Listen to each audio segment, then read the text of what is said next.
हमारे सहयोगी विकास तिवारी मौके पर मौजूद थे और उन्होंने एक ग्राउंड रिपोर्ट भेजी है। आइए सबसे पहले विकास जी की एक ग्राउंड रिपोर्ट देख लें। लंबे समय के बाद दंतेवाड़ा में एक बार फिर से माओवादियों ने टीसीओसी के समय में एक बड़ी घटना को अंजाम दिया है। दरअसल बताया जा रहा है कि डीआरजी के कुछ जवान ऑपरेशन पर निकले थे। कहीं पे माओवादियों के इकट्ठा होने की सूचना मिली थी, जिस आधार पर लगभग 30 से 40 की संख्या में डीआरजी के जवान, एक नंबर के जो दंतेवाड़ा के हैं, अलग अलग टुकड़ियों के, वो अपने एक ऑपरेशन पर निकले थे जहां माओवादियों की नक्सलियों से मुठभेड़ हुई और मुठभेड़ के बाद एक घायल नक्सली को भी लेकर वो लौट रहे थे।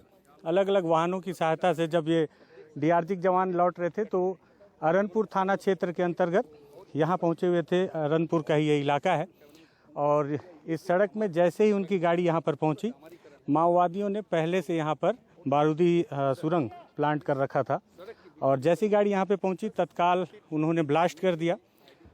ये ब्लास्ट इतना बड़ा बताया जा रहा है। अभी बस्तर आईजी सुंदरराज पी से भी हमारी बातचीत हुई तो उन्होंने बताया कि लगभग 40 किलो बारूद का इस्तेमाल लगभग यहाँ पर किया गया होगा, जिस तरह से ब्लास्ट हुआ है।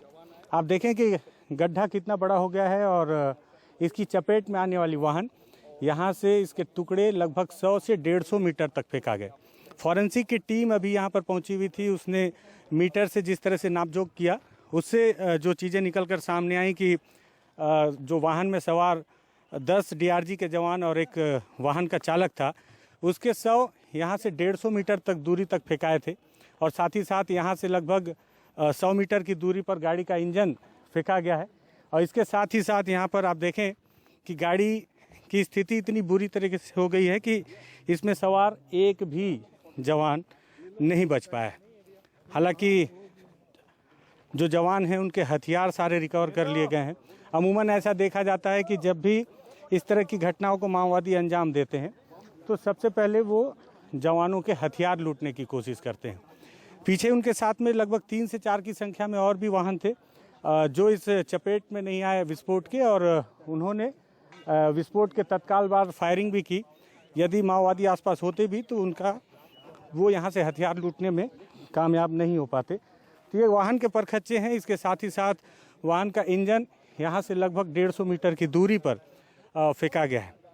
घटना के तत्काल बाद मौके पर बस्तर के आईजी सुंदरराज पी और दंतेवाड़ा के एसपी सिद्धार्थ तिवारी भी पहुँचे थे और फॉरेंसिक की टीम भी पहुँची हुई थी और उन्होंने सभी ने मौका मुआयना किया है। जांच की जा रही है कि आखिर चूक कहाँ पर हुई। कई बातें निकल कर आ रही हैं। ये भी बताया जा रहा है कि यहाँ से कुछ ही देर पर दूरी पर ग्रामीणों का जो आमा पंडुम कार्यक्रम होता है वो हो रहा था, जिसमें कि ग्रामीणों के द्वारा आने जाने वालों को रोका जाता है। बताया जा रहा है कि जो टीम डीआरजी की आ रही थी उन्हें भी यहाँ आने से पहले ग्रामीणों के द्वारा रोका गया था। अंदेशा ये भी जताया जा रहा है कि हो सकता है कि वहीं पे जवानों की शिनाख्त हो गई थी कि इस वाहन में जवान चल रहे हैं और तत्काल मिली सूचना के बाद माओवादियों ने इस घटना को अंजाम दिया है। सबसे खास बात यह है कि माओवादियों ने 2021 के बाद टीसीओसी के दौरान किसी बड़ी घटना को अंजाम नहीं दिया था। लगातार बस्तर में अंदरूनी इलाकों में माओवादियों और ग्रामीणों के द्वारा हवाई अटैक का आरोप लगाया जा रहा है।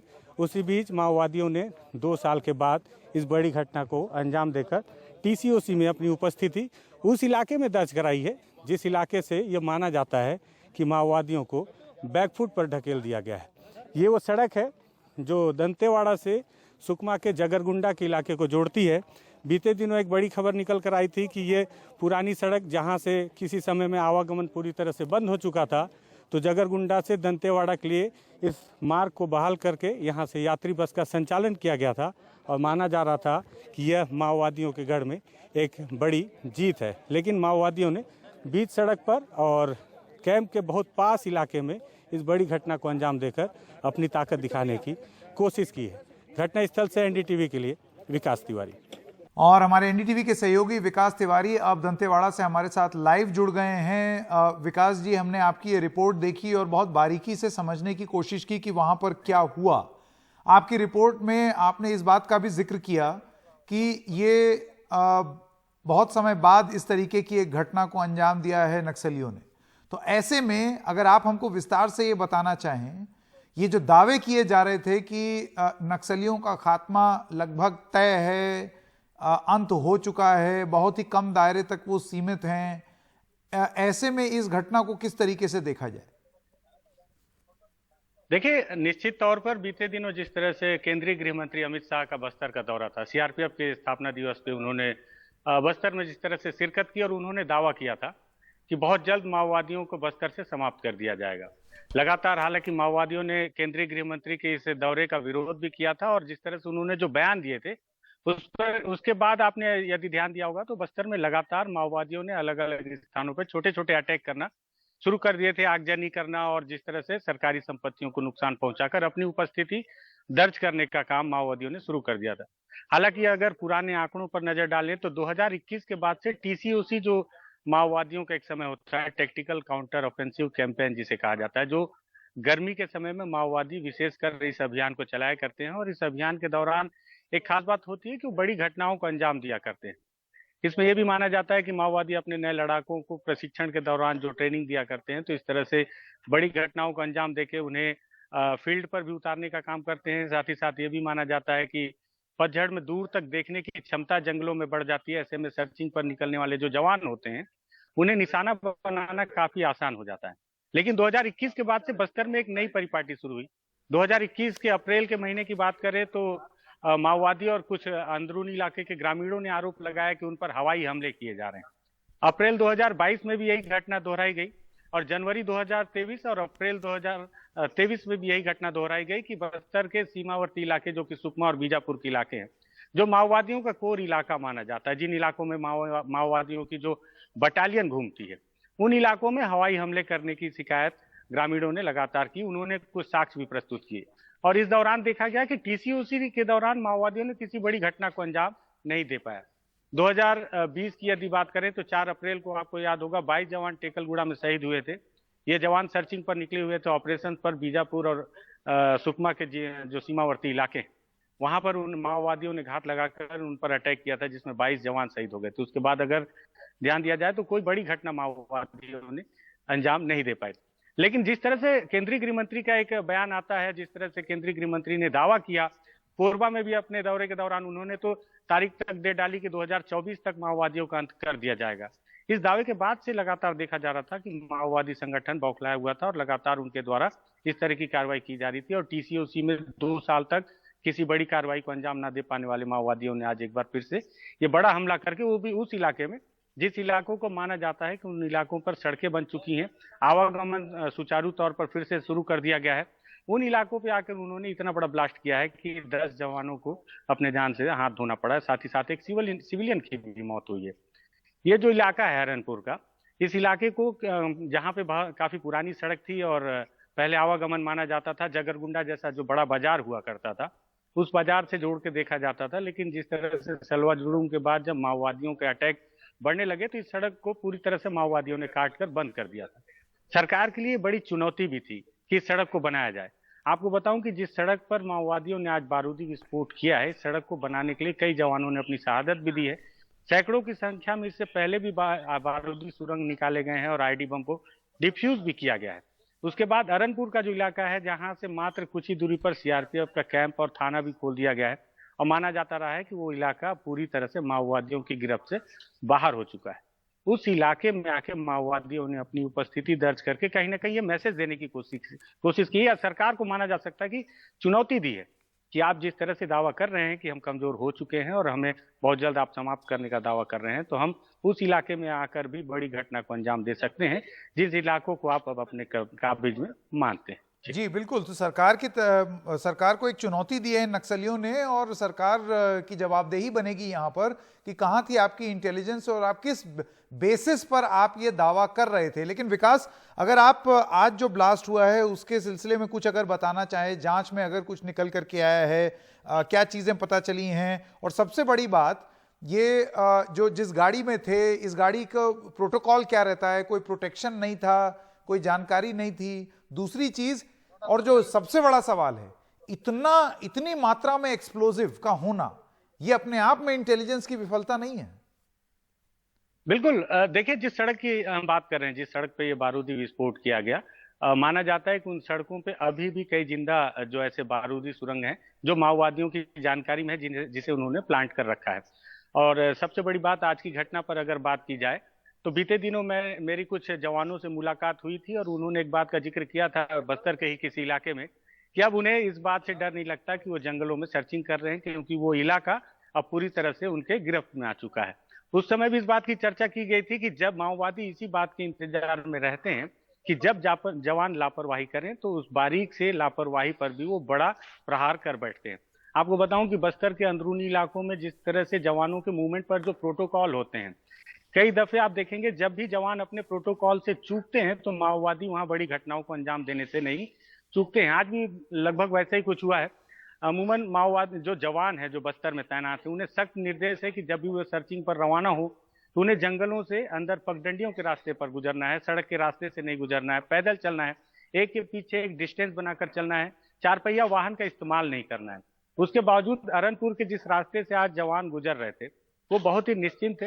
वो लगातार 3 से 4 की संख्या में चार पहिया वाहन में थे और वो एक ऑपरेशन को अंजाम देकर, एक मुठभेड़ को अंजाम देकर वापस लौट रहे थे। उन्हें इस बात का इल्म नहीं था कि जिन रास्तों से वो गुजर रहे हैं उस रास्ते पर माओवादियों ने इस तरह से बारूदी सुरंग बिछा रखा है। बस्तर आईजी से हमारी जो बातचीत हुई थी, उन्होंने बताया कि लगभग जिस तरह से विस्फोट हुए कि 100 से 150 मीटर तक जवानों के शव बिखर गए थे और गाड़ी के जो पार्ट्स हैं वो भी लगभग 150 मीटर दूर तक फेंकाया हुआ है। जो सबसे वजनी पार्ट माना जाता है गाड़ी का इंजन, वो भी लगभग 100 मीटर दूर फेंका गया था। तो लगभग 40 से 45 किलो तक के बारूद का इस्तेमाल यहाँ पर किया गया है। ये सबसे बड़ी जांच की विषय है कि इतनी बड़ी मात्रा में बारूद वहां पर प्लांट किया गया और उस सड़क पर प्लांट किया गया जो सड़क अभी नवनिर्मित है। तो क्या ये पुराने बारूदी सुरंग है? क्योंकि इसके पहले भी जिस तरह से नारायणपुर में एक आईडी एक्सपर्ट माओवादी ने समर्पण किया था, 2016 में उसने समर्पण किया और 2008 के उसने जो बम प्लांट किए थे उसकी शिनाख्त की थी एक हाईवे पर। तो इस तरह से बहुत पुराने आईडी बम और जो बारूदी सुरंग है वो भी माओवादियों के द्वारा अगर प्लांट किए होते हैं तो क्या जब सड़क निर्माण का कार्य चलता है उस दौरान वहां की ये जांच नहीं की जाती कि क्या जिन सड़कों का निर्माण हो रहा है वहां पर पुराने बारूदी सुरंग लगाए गए हैं? अगर जांच करने की सरकार के पास ऐसी कोई मशीन नहीं है क्या कि जिसमें काफी नीचे तक की जांच की जा सके? आज भी जिस तरह से जो घटना हुई है जिसमें जिस तरह से एक बड़ा गड्ढा बन गया सड़क पे, लगभग 6 से 6.5 फीट माना जा सकता है जो गहराई है, तो 6 फीट नीचे अगर बारूदी सुरंग प्लांट किया गया है तो क्या इस तरह की हमारे पास योजना नहीं है कि उन सड़कों पर जिन सड़कों से जवानों की या आमजनों की आवाजाही होती है उन सड़कों पर माओवादी क्या पुराने बारूदी सुरंगों को अगर प्लांट करके रखे हैं तो उन्हें किस तरह से जांच किया जाए या खोदकर बाहर निकाला जाए, डिफ्यूज किया जाए? एक लापरवाही। दूसरी लापरवाही ये कि चार पहिया वाहन का इस्तेमाल जब पूरी तरह से बैन है जवानों को अंदरूनी इलाकों में, तो आखिर क्यों फिर जो जवान थे डीआरजी के उन्हें चार पहिया वाहन से आवागमन के लिए इस्तेमाल में पुलिस के अधिकारियों ने इजाजत दी? अगर आज वो चार पहिया वाहन में नहीं होते तो निश्चित ही तौर पर माओवादी ब्लास्ट जरूर करते, लेकिन इतनी बड़ी संख्या में जवानों की शहादत नहीं देनी पड़ती। जी विकास तिवारी, बहुत ही डिटेल में आपने हमें समझाया कि क्या दिक्कत हो सकती है। निश्चित तौर पर सरकार से ये सवाल पूछे जाएंगे कि आप किस बेसिस पर, किस आधार पर यह दावा किया जा रहा था कि नक्सल प्रभावित क्षेत्र बहुत हद तक खत्म हो गया है और अब जवान जो हैं वो उस तरीके की चुनौती नहीं महसूस कर रहे हैं। आपको लगता है विकास जी इसकी वजह से कहीं लैक्सिटी ना आ गई हो, या फिर एक जिसे कहते हैं ना जो चुस्त दुरुस्त होना चाहिए इंटेलिजेंस के प्रबंध को, वो इस तरीके की दावों की वजह से कहीं वो ढीले तो नहीं पड़ गए, कमजोर तो नहीं पड़ गए? बिल्कुल, देखिए कमजोर पड़ना लाजमी है। जिस तरह से जब भी ऐसी कोई घटना होती है, जिस तरह से इंटेलिजेंस की बात की जाए या नक्सलवाद पे काम कर रहे हैं या उनके खिलाफ जो जंग लड़ी जा रही है, तो अधिकारी होते हैं उनसे जब भी हमारी बातचीत होती है, बातचीत में अक्सर वो कहते हैं जब भी माओवादियों को बड़ा नुकसान पहुंचाया जाता है निश्चित ही तौर पर माओवादियों का मोरल डाउन होता है और लगातार अगर जवानों का नुकसान कम होता है तो जवानों के हौसले बुलंद भी होते हैं। लेकिन इस तरह के फेलियर के बाद जब जवानों को अपनी जान से हाथ धोना पड़ता है, बड़ी संख्या में जब हमें अपने जवानों को खोना पड़ता है, तो निश्चित ही तौर पर उस मोर्चे पर जवान जो तैनात हैं उनके जो मोरल है वो भी डाउन होते हैं। साथ ही साथ जो इंटेलिजेंस है जिस पर लाखों करोड़ों रुपए खर्च भी किए जा रहे हैं ताकि हमारी गोपनीयता और भी ज्यादा सुदृढ़ हो सके, अंदरूनी इलाकों की जानकारियां ज्यादा से ज्यादा आ सके, संगठन की जानकारी, संगठन के मूवमेंट की जानकारियां निकल कर आ सके, उन सभी पर एक सवालिया निशान होता है कि बस्तर में जब करोड़ों रुपए खर्च किए जा रहे हैं इन सारी चीजों पर, तो आखिर रिजल्ट इस तरह से क्यों निकल कर आता है? जी मेरा आखिरी सवाल, कितने किलो इंटीग्रेटेड एक्सप्लोजिव डिवाइस है, जो इम्प्रोवाइज्ड एक्सप्लोजिव डिवाइस, वो इस्तेमाल हुआ था? और एक मूल प्रश्न ये नहीं पूछा जाना चाहिए कि जाहिर सी बात है ये अगर एक्सप्लोजिव डिवाइस, ये बारूद देश के अंदर आया है, माओवादियों के हाथ लगा है, तो ये कहीं ना कहीं किसी बॉर्डर से आया होगा, किसी तरीके से आया होगा, क्योंकि ये मात्रा बहुत ज्यादा है। तो ये विफलता हर लेवल पर जहां जहां हो रही है, उन सब लोगों से सवाल पूछा जाना चाहिए। देखिए, आज समय ऐसा नहीं है कि सवाल कुछ ऐसे उठाए जाएं जो कि गहरे जख्मों को और भी ज्यादा कुरेद दें। लेकिन मैं आपको बताऊं कि कहीं ना कहीं अगर माओवादियों तक इतनी बड़ी मात्रा में बारूद पहुंचा है, तो इसमें कहीं ना कहीं शहरी नेटवर्क के साथ कुछ ऐसे लोग भी हैं जो सफेद पोश भी हैं। कई बार बस्तर में ऐसे लोगों की गिरफ्तारियां होती रही हैं जो शहरी नेटवर्क अर्बन नक्सलियों के तौर पर संगठन को सहयोग देते रहे। सबसे बड़ी बात है, बस्तर आईजी ने जो तत्कालीन जांच के आधार पर जो जानकारी दी, उन्होंने बताया कि लगभग 40 से 45 किलो यहाँ पर बारूद का इस्तेमाल किया गया है, तब जाकर माओवादियों ने इतने बड़े ब्लास्ट को अंजाम दिया है। ये 50 किलो विस्फोटक की बात हो रही है, इस पर जांच नहीं होनी चाहिए कि ये कहां से आया, कैसे हाथ लगा नक्सलियों के? बिल्कुल, माओवादियों तक सप्लाई होने वाले हर उस बारूद की जांच होनी चाहिए जिसका इस्तेमाल वो हमारे ही देश के खिलाफ किया करते हैं। और निश्चित ही तौर पर आपको बताऊं कि इसके पहले भी कई दफे ऐसी गिरफ्तारियां हुई हैं। बस्तर में लगातार अलग अलग स्थानों पर जो खदानें खोली जा रही हैं, उस पर जो बारूद का इस्तेमाल किया जा रहा है, कई बार ऐसी गिरफ्तारियां हुई हैं जो माओवादियों तक पहुंचाई जाती हैं। कई बार सुकमा जिले में, जिस तरह से मैंने आपको बताया कि काफी दुखद घटना है, लेकिन सच है कि बस्तर में जो सुरक्षा बल के सैनिक हैं, उनके द्वारा भी कई दफे हथियार और कारतूस माओवादियों तक पहुंचाए जाते हैं। इसके साथ ही साथ बस्तर में जो अंदरूनी इलाकों में कार्य चल रहे हैं, जो ठेकेदारी का काम करते हैं, उनसे भी माओवादी कई बार लेवी वसूली के तौर पर अपने जरूरत के सामान की पूर्ति करवाते हैं।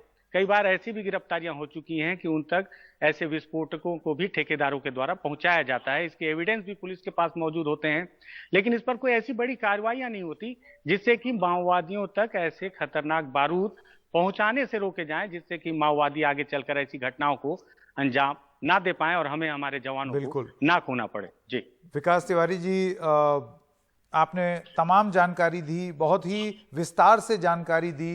हमारे साथ जुड़ने के लिए आपका बहुत बहुत धन्यवाद।